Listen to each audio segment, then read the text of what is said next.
go to your networking. For your networking, you can also divide your networking into 4 different paragraphs. The first one will give you room for you to tell us or share with the, sorry, I keep saying tell us. I'm not part of those who select anyways. I'm an alumni, please.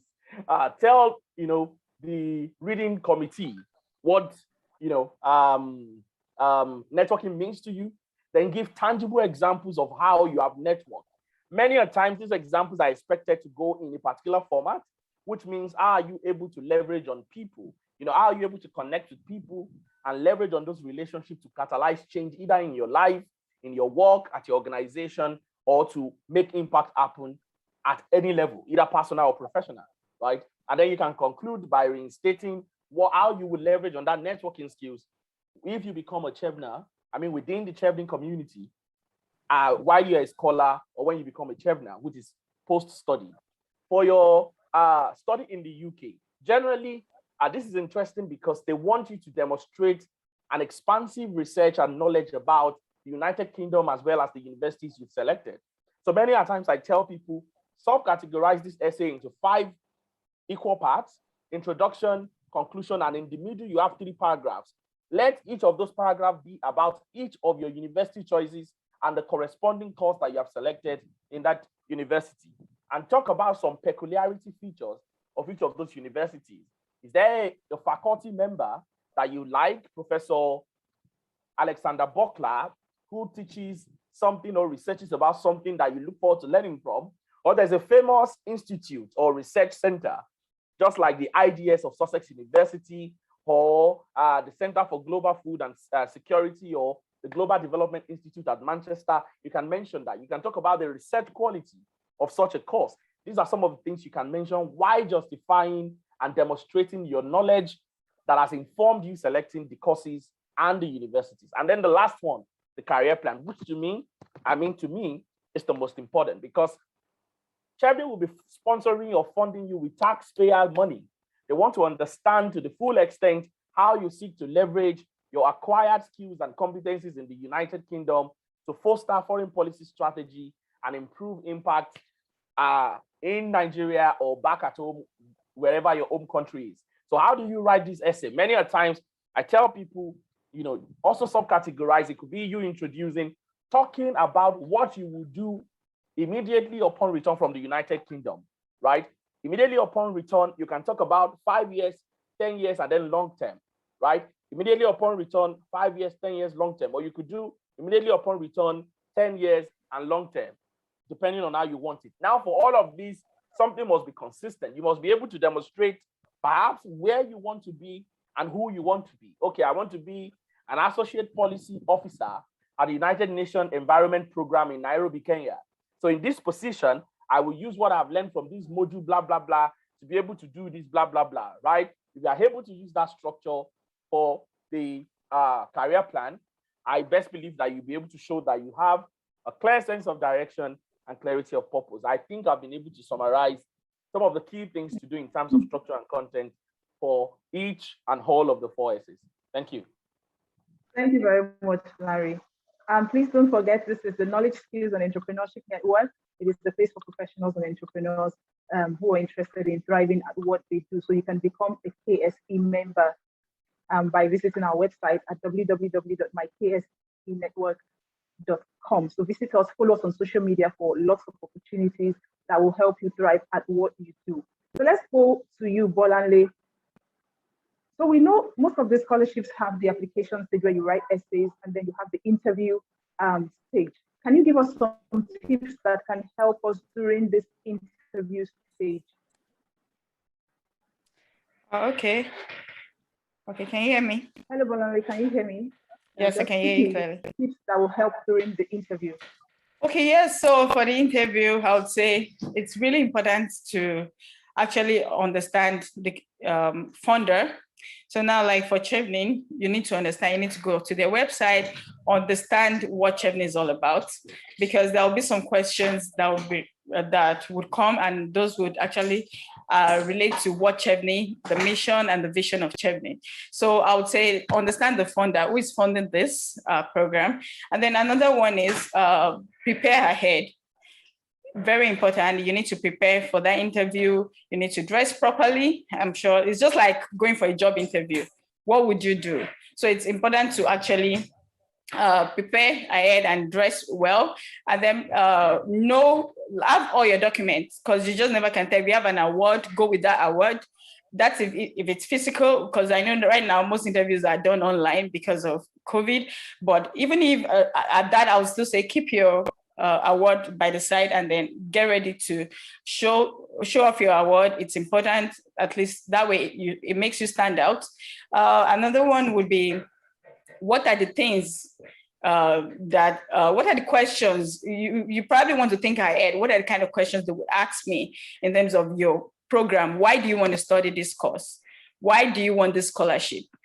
You need to provide answers for that. Why do you think you're the best candidate? You need to provide answers that would make you stand out during this interview process. And then I was once in an interview session for a scholarship program for a school in the US, and then I was asked, what happened to your grade in your first year? I was like, this is even for a PhD program. Why are you looking at my first year in for my bachelor's degree? So you need to just prepare ahead. You just never can tell. They can throw any question at you. So how did I answer this? I was just, because I was new to the university system.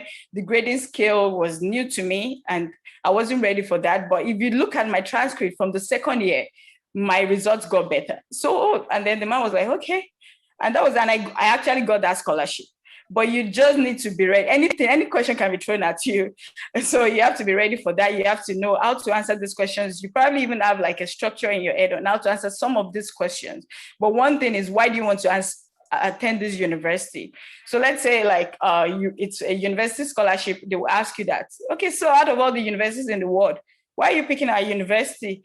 So you want to have like a good question to that, maybe in terms of this is actually similar to the essay. So in terms of what makes the university stand out, maybe in terms of their teaching, maybe in terms of the research they do, maybe the lecturers, maybe the school rank. Oh, this school is like #1 in the world. You want to know more about that university. You want to know more about your program, the course you want to study, and you want to actually be able to speak towards that when you ask questions around those during the interview. Yeah, that would be. We have limited time left, so I'll just take one more question, and then our audience can start asking their questions. So to our audience, I'm very sure you're following. I can see some comments here.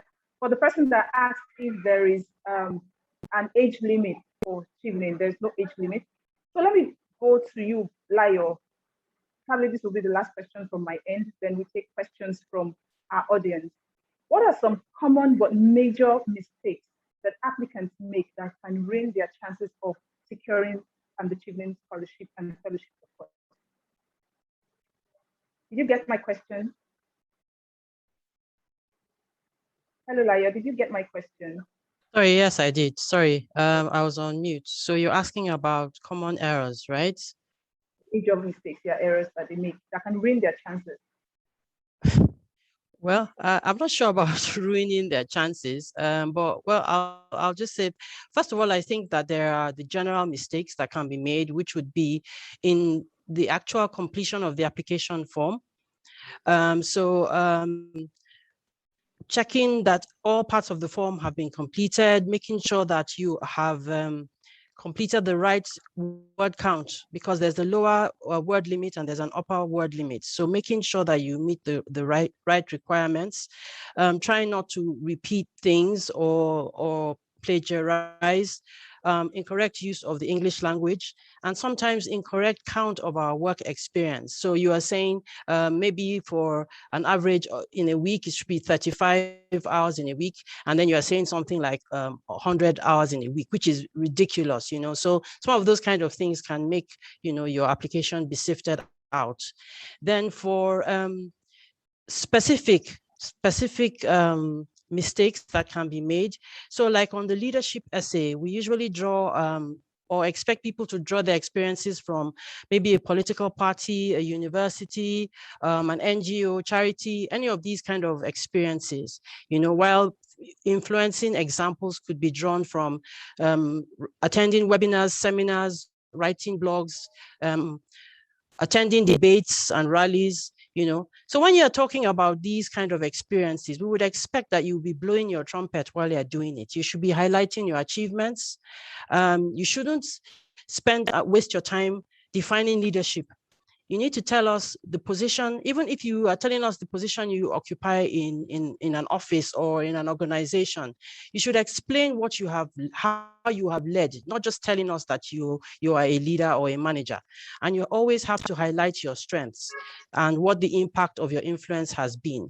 And on the networking essay, I would say, don't just name your networks, show us how you've leveraged on them. Omojua and Gideon have also said this, how you build on your networks, how you leverage on them, how the scholarship will also be beneficial to you, and how passionate you are about engaging with alumni or other stakeholders across the world. Then for the study in the UK essay, you really need to do thorough research on the universities. Do not just go and cut and paste promotional material that you find online and paste it in your essay. They can tell when you do that. Show how well you have engaged with the course. Explain who you have met, which of the lecturers you have corresponded with. You can cite them, just like Gideon was saying earlier on. And then, the reputation of the course, why you have chosen that course, and how it will align with your professional aspirations. And then, what do you like about the university? Is there something about the university that is appealing to you? Say it there in your essay. Is it because of the track record or the reputation, or is it the ranking? Then finally, for the career essay, you need to have a clear career plan. It should be realistic. And then, as I said before, highlighting your short, midterm, and long-term goals. And then what will your journey look like when you come back? Whether it is realistic and achievable, So I think that's some of the common mistakes that people can make. Okay, thank you very much. To our audience, I'm very sure you're taking notes of these common errors so that you don't make the same mistake. To our audience now, if you have questions, please use the raised hand icon so that I can put you up, or you type it in the comment section here so that we can take your questions.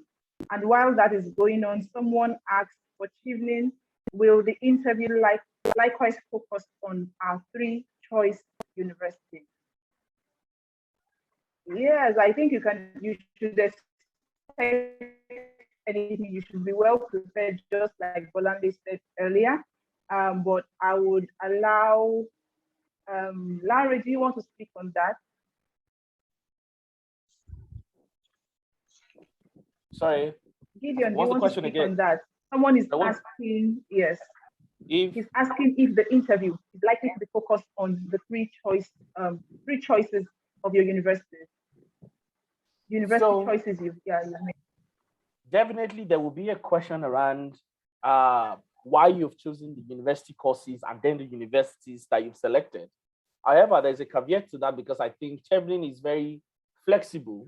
If you ever decide to change, with new options away from the 3 that you've written in your essays that brought you to that place. They even ask you at that point in time if you have conditional or unconditional offers from any universities outside the initial 3 choices that you have. But indeed, yes, questions will come to you on why you have selected. So just see the interview as an extension, right, of the essays, and some little bit questions that can come to ensure that you can validate and justify that, yes, I'm qualified to be a Chevening scholar. I need the opportunity. I hope I answered that correctly. Thank you. Yes, please. Laya, do you want to add anything to that? JJ, do you want to add anything to that before we take the next question? So Gideon is right. No.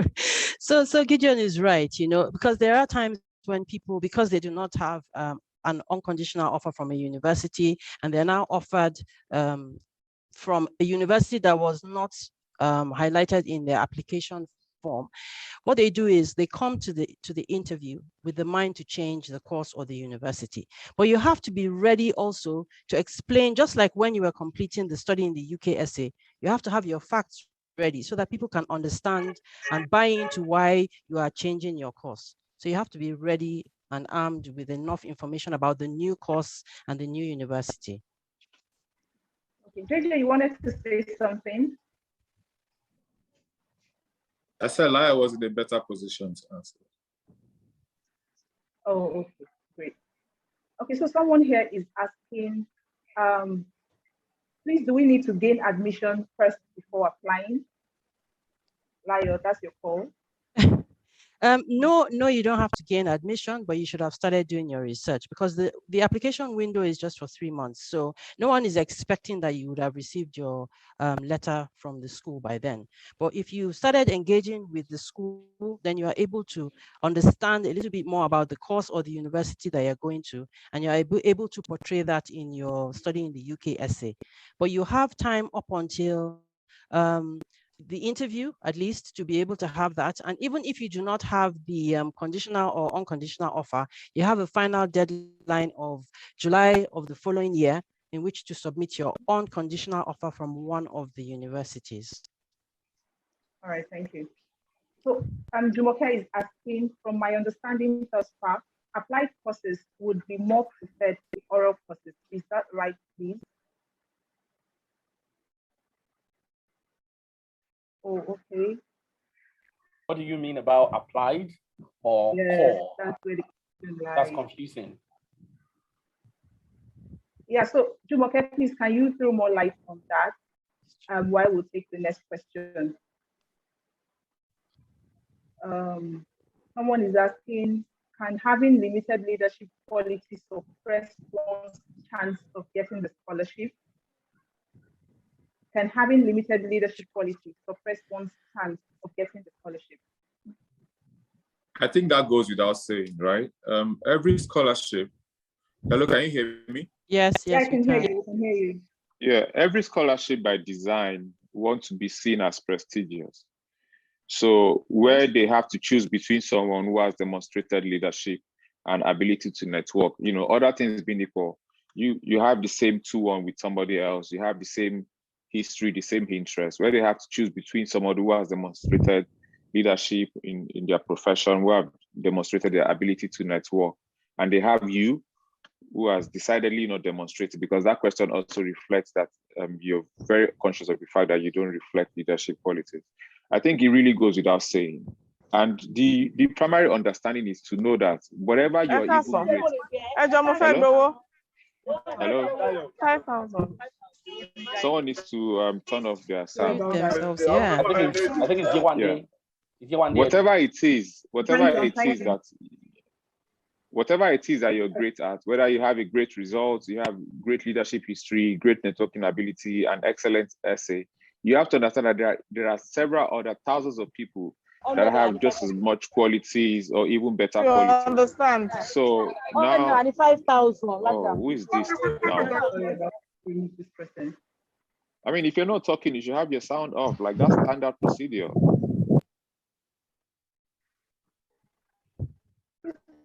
Go ahead. So you've got to work at your leadership qualities. You've got to work at expressing it. And something Laya also said earlier, you've got to work at showing that thing. You have to, in the application for your scholarship, that's not where you won't let your left hand to know what your right hand is doing.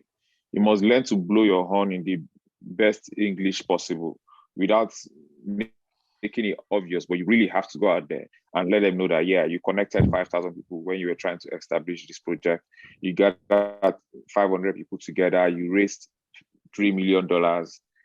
You did this thing when you were in school. You had a history of doing it from primary school to secondary school. You won 500 awards. You sound humble, but you blast those things. If you don't toot those horns, somebody who is able to toot those horns will get a scholarship ahead of you. So you will leave your humility for when you get the scholarship. Well, I'm so proud to get this, but for when you're applying, you have to bring everything to the table. Yeah, thank you for that, JJ. Thank you, JJ. Can I add something? Okay, please. Yeah, so I think this is directed to that person and to everybody on call.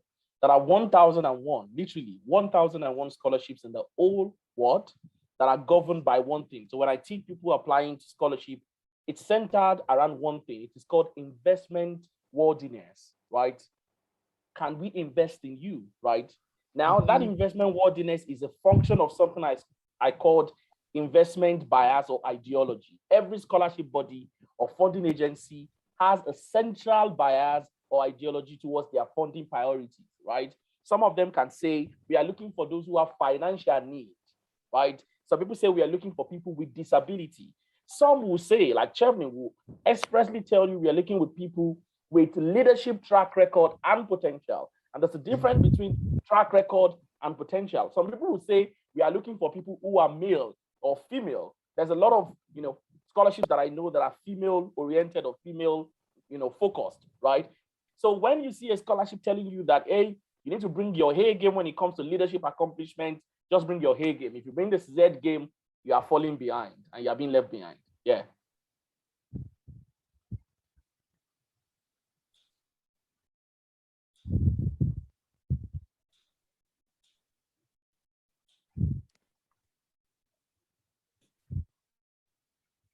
Comfort, are you still there? I think she's frozen. Yeah, probably a network glitch. Yeah.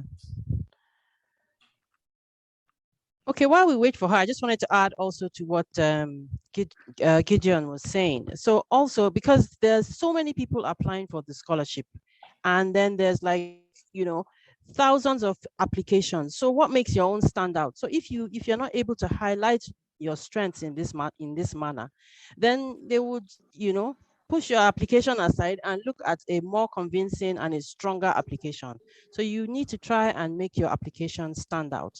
And by doing this, you can highlight your achievements as well, so that, people can see evidence of expertise, even in your history, basically your work experience or whatever it is that you're trying to show.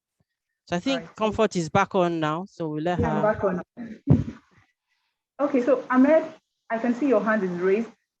Can you go ahead with your question? Ahmed Mahmoud, can you go ahead with your question? I can see your hand is raised.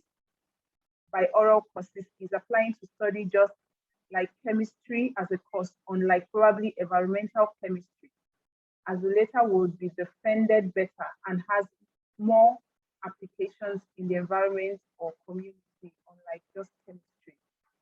Okay, so Jumoke, I still can't get your question. Yeah, I think I understand what she's trying to say. But what I would say is, Jumoke, even though you study chemistry, I know there are some people that actually study industrial chemistry. So you think industrial chemistry is more applied than chemistry. So this is where your essay comes in. And this is where like your research preference comes in. So if you actually understand what part of chemistry, like some people they study chemistry and they still go for environmental management. So this is where your essay comes and the program. As far as this chemistry is related to environmental chemistry, right? So just find a way to write your essay, let them understand, what you want to do. This is where you're coming from, and this is where you're going to. So oral courses or not or applied, it's all about having the background knowledge. So once you have the background, you've done the background program, which is chemistry, and you want to go for like a program that is environmental chemistry, all they need to know is that you have done something similar to that in the past, or you have like an underlying knowledge around that field or area, then you can always write your essay to let them know that this is where I'm coming from and this is what I want to do. And this is the knowledge I have in that area. So it's just like people that have done physics and they're going for applied physics or engineering physics or geophysics. I know a lot of people like that have actually studied physics and they're doing a master's program in geophysics. So it's just having that underlying knowledge that is important. Write your essay to let them know that this is what you want to do. And then from your transcript and everything, you're probably going to have some courses you've taken that are related to this environmental chemistry. And then from there, they can actually get to know that, okay, this is your knowledge and this is what you've done in the past. And this is what you want to do going forward. So just be clear in your essay about what you want to do. I think that would really help you. So if anyone has something to add to that. Well, I think I will want to add something, yeah? So as regards this, I think in relation to Chevening, it would be interesting on and off the record to say that it is still around that investment bias that I'm talking about. I want you to take, do a social experiment. Go on LinkedIn and type, Chevening Scholar or Chevening Alumni and try to see courses that previous scholars, particularly from Nigeria, have gone on to study in the UK using a Chevening Award, right? It will give you an understanding of the kind of angle to which the scholarship itself is tilting. There might not be a pronounced announcement or statement to say that we will fund you if you're going for this course and this course and this course. But by default, right, by design, the scholarship in itself favors, right? And this is me talking from perspective of being, an alum and someone who have mentored some people to go on to win the award, is biased towards some courses, right? And that is because of the investment ideology of the scholarship itself. There'll be some other scholarship who will not fund someone to go study international education and development like myself, but will gladly sponsor someone who wants to go study biotechnology, and that is because it aligns with the objective or the funding, aspirations or priority of that kind of a body. So, in reference to Chevening, that might be indeed the idea that they will think towards environmental chemistry over chemistry, and that is because of the element of environment, because it contributes to either humanities or social sciences. And I think you get a picture of that. I know that's controversial, except Madam Layo want to say something so that some people will not say somebody somewhere said, right? I'm talking from my own perspective. Honestly, nothing to add, Gideon. I think you've answered it, to the fullest. Okay, Gideon, can you go ahead with the pathology question? That's a little bit dicey. I would not categorically tell you so that you don't take it out. And Nigerians can misconstrue responses a lot. Now, there is something that can guide you. There is something called the UK foreign policy strategy, or UK priority areas, that applies to courses that have potential to be funded under the Chevening Award. Just Google that, foreign policy strategies of the UK in Nigeria. If your course of interest or your area of interest falls under, I think there are about 6 of them, falls under any of those, then you have the tendency to be sponsored to study whatever you want to study using the Chevening Award. That's point 1. Point 2 will be the fact that Chevening on its website have a list of partner universities, but no partner courses, right? Those partner universities, if you find a course that interests you that falls under the UK foreign policy strategies or policy areas as initially mentioned, that means that there is every tendency that you can get to be sponsored. I hope in one way or the other, I've been able to provide response to your question. Thank you. Okay, Mustafa Oloko Oba, can you unmute yourself? I'm asking you to unmute so you can ask your question. I can see your hand is raised. Yes, good afternoon. Good afternoon. Can you hear me? Thank you very much. Thank you very much for this platform. I really appreciate it. Actually, I've started my online application. I started the first stage. Now, my question is this. I have a PhD. I have a PhD in chemical engineering, but I work with Nigeria Space Agency, and I intend going for my master's in remote sensing or anything related to space. Now, do I have a chance? That's my question. Okay, any of our panelists want to answer that? He already has a PhD and wants to go for. Laya, do you want to answer that? Anyone wants to answer that? I'll say for Chevening, I don't know, but there are other scholarships for space related programs. So you can actually look out for this. I always tell people, yeah, it's good to apply to Chevening and all those, but there are other scholarship opportunities. So you don't need to limit yourself to just one opportunity. Yes, apply to Chevening, but look out for other opportunities. Check universities in the US, check universities in Canada, check universities even in UK that actually have space programs. Check if they have funding opportunities for that program. Then from that, you can decide which country you want to go to. You can even check Australia, just look around. And then there are some international scholarships that are not even university-based, government scholarship.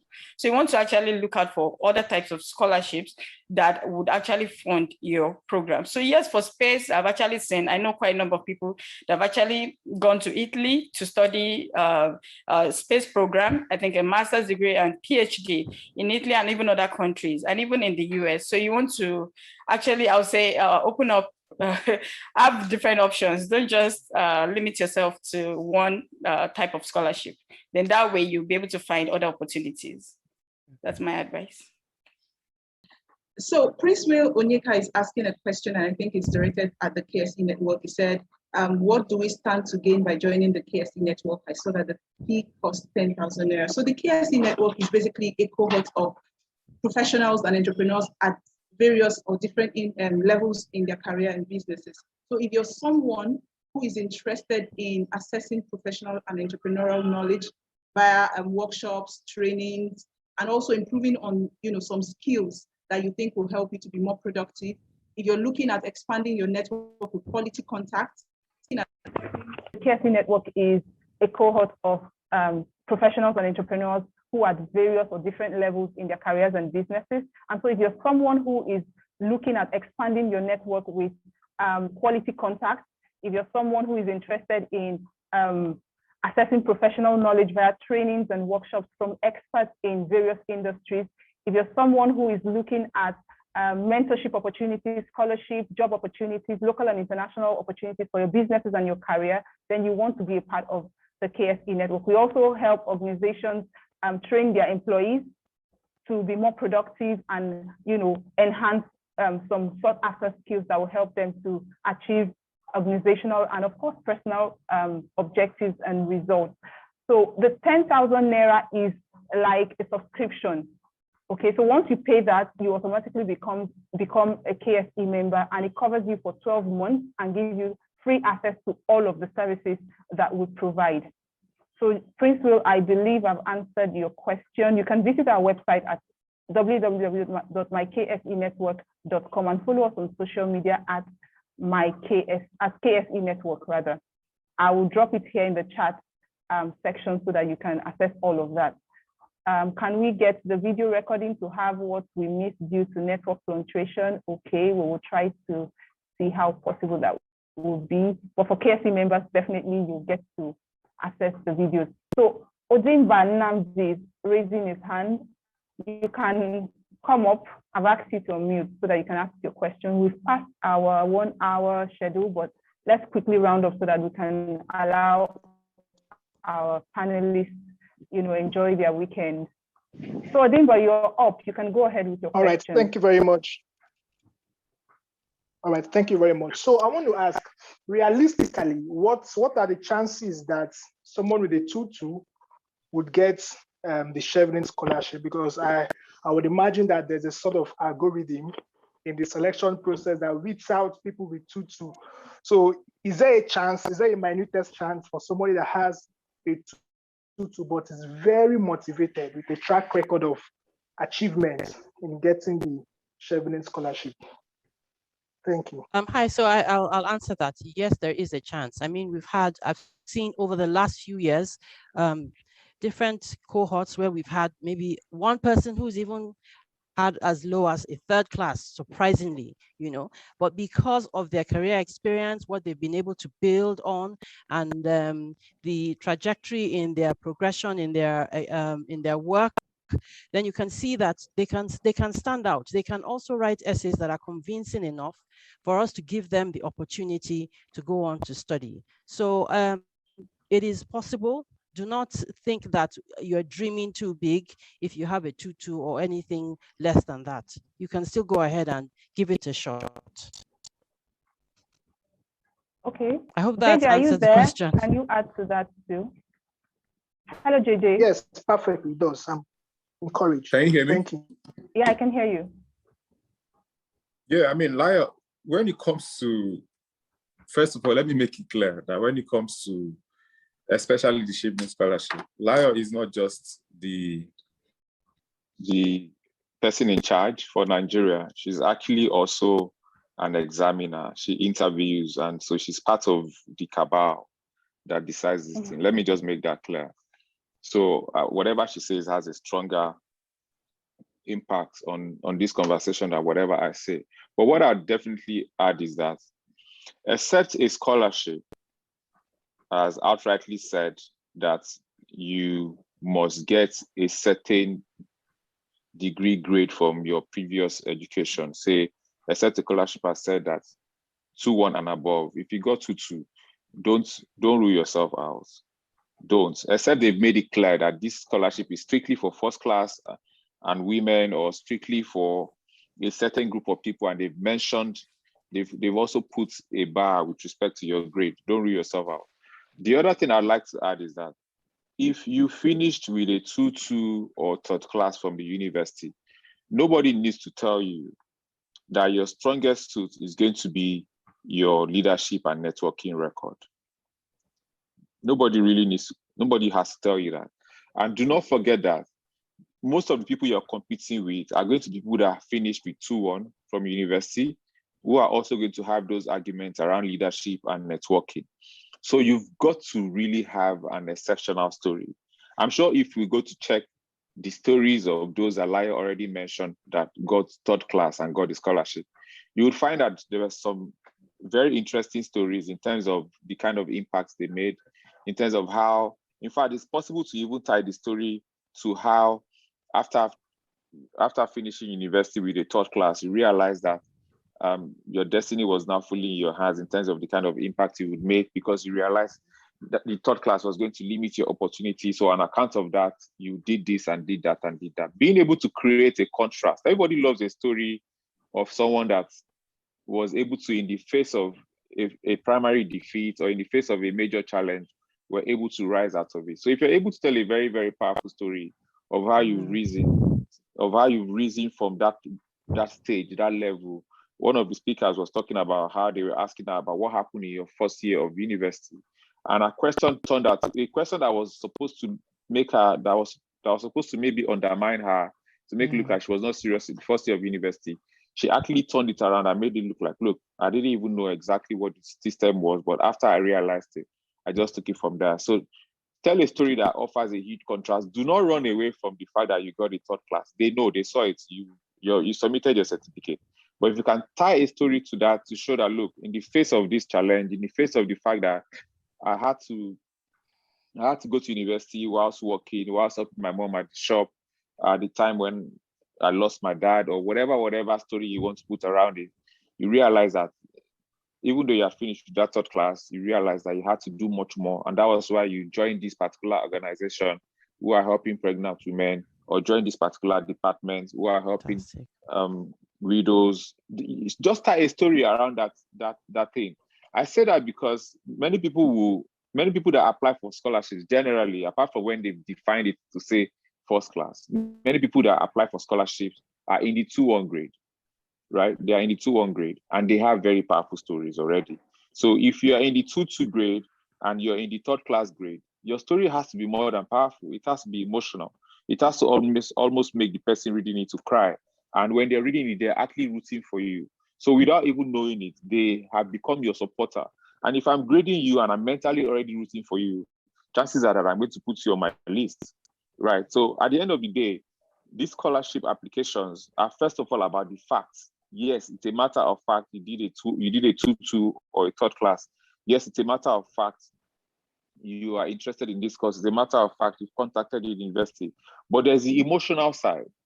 And every examiner is a human being. And if they are human beings, they have biases, right? And if they have biases, part of your strength is to appeal to those biases. And when I say appeal to the bias, I'm not saying appeal to them to pity you, because a lot of people think that the best way to appeal to people's bias is to seek for pity by saying, we used to be poor, you lost all your parents back to back. Those are strong issues. But your appeal will come from saying, right after those things happened, you decided, I'm never going to tell my story 10 years from now by excusing my failures. I'm going to tell my story 10 years from now by saying, in spite of my failures, these were the things that I did. That's how to appeal to bias. Because when it comes to pity, we actually have more pity stories in the world than the other ones. So nobody's going to give you a scholarship for pity. They're going to give you a scholarship because you've shown that in the midst of little, you could do so much more. Meaning that if you're trusted with something more, you do definitely even much more. Thank you so much, Gigi. Thank you so much for that. So we'll take 2 or 3 questions and then we run off, please, because I can see many. I'll just select 2 more and then we round up the whole session, please. I'm sorry for the delay.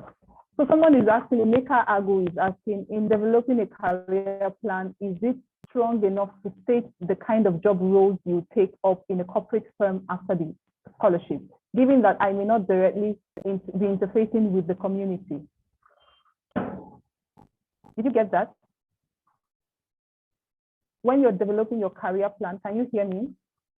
Yes, we can hear you. Okay, so when you're developing your career plan, is it strong enough to state the kind of job roles that you'll be taking up in a corporate firm instead of concentrating on community, especially when you're not interfacing with a community? I'll answer that intuitively, right? I'll answer that intuitively. Okay. It's good to be specific, right? But if you are going to state that when you return, you are going to go back to your MTN job as something, and I'm stating that when I return, even though I continue to work in the corporate sector, my commitment to my community is going to also evolve, because I'm going to have the capacity to now attract more people from touching 200 lives or able to touch 500 lives. When your story, because the reason why they are giving you this scholarship, some of them have not been stated, but let me state it to you. The reason why they are giving you this scholarship is because they want you to be an extension of their work in the country. So if they are intervening in the Northeast, if they are intervening with respect to child mortality, with respect to maternal mortality, with respect to climate change and other such issues, if a particular organization, or in this case, a particular mission, the UK government in Nigeria, if these are their interests, your ability to align yourself to those interests puts you in a better position than someone that says, when I return to Nigeria, I'm going to go back to my DSTV job. I'm going to, from my helping them to increase their subscriber base from 5 million to 10 million.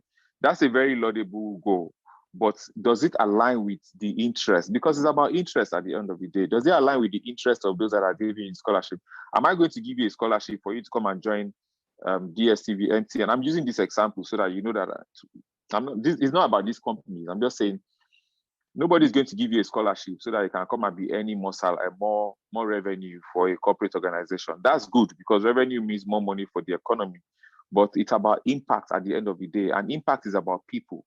Impact is about change, and you cannot define that impact as much as if you define in terms of lives, especially the less privileged, especially the forgotten, especially the indigent and other such people. So it's good to be specific, and you can still have that dream to say you want to come back to your corporate role, but you really must find a way to attach that story to something that is bigger than that corporate role. That's my intuitive answer, because I wouldn't definitely give an answer that says that when I come back, I'm going to try and expand any capacity of our farage.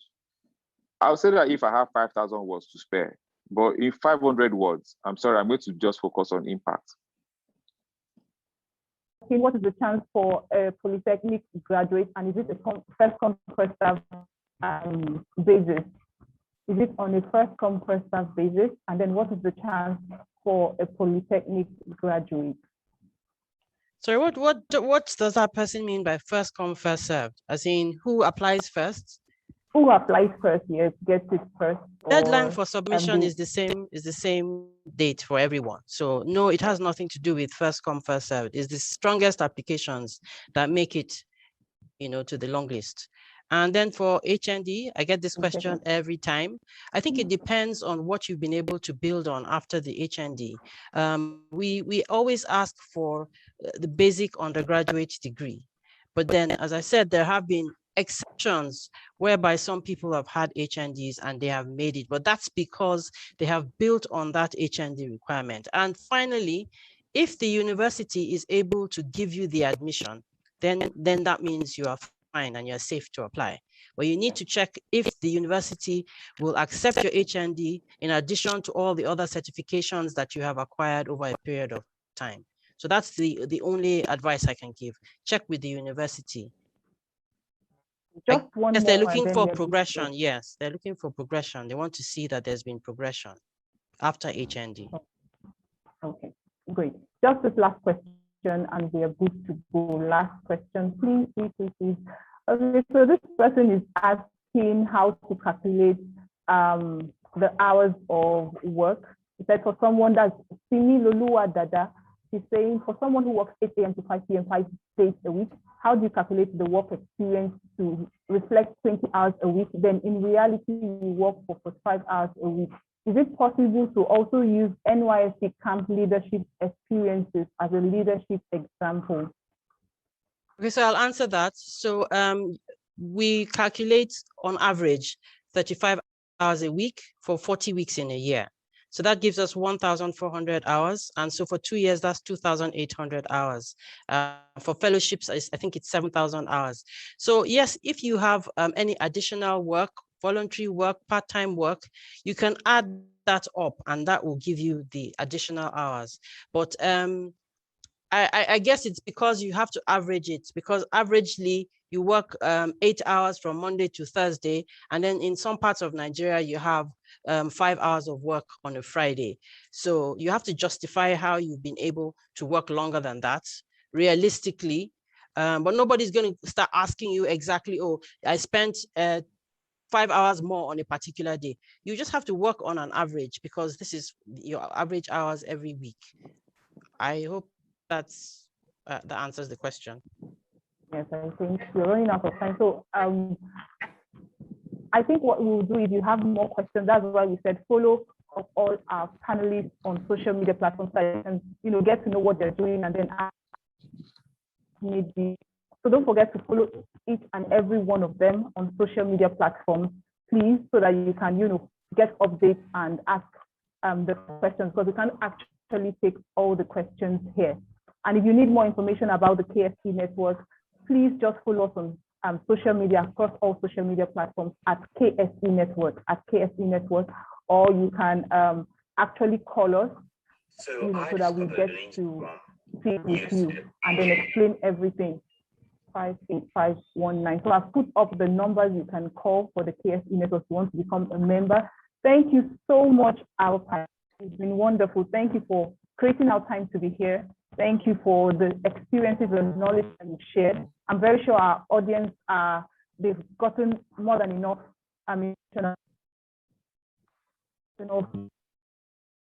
Please, our audience, let's tell them a big thank you. Put it in the chat box. Put up emojis saying how much you feel. And don't forget, please, our audience, don't forget to share what you've learned on social media and tag at KSE Network and our panelists, of course, so that we can like and retweet and let others know what you've learned. Please don't be selfish.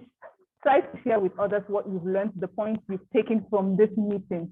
Share it on social media platforms and, tag the KSE Network or social media platforms, tag the KSE network so that we can see what you've learned and also retweet and like, and also tag our panelists and follow them on social media network platforms. Thank you so much, our panelists. Thank you, our audience. You've been wonderful. Sorry for the network speeches and my audio. I'm really sorry about that.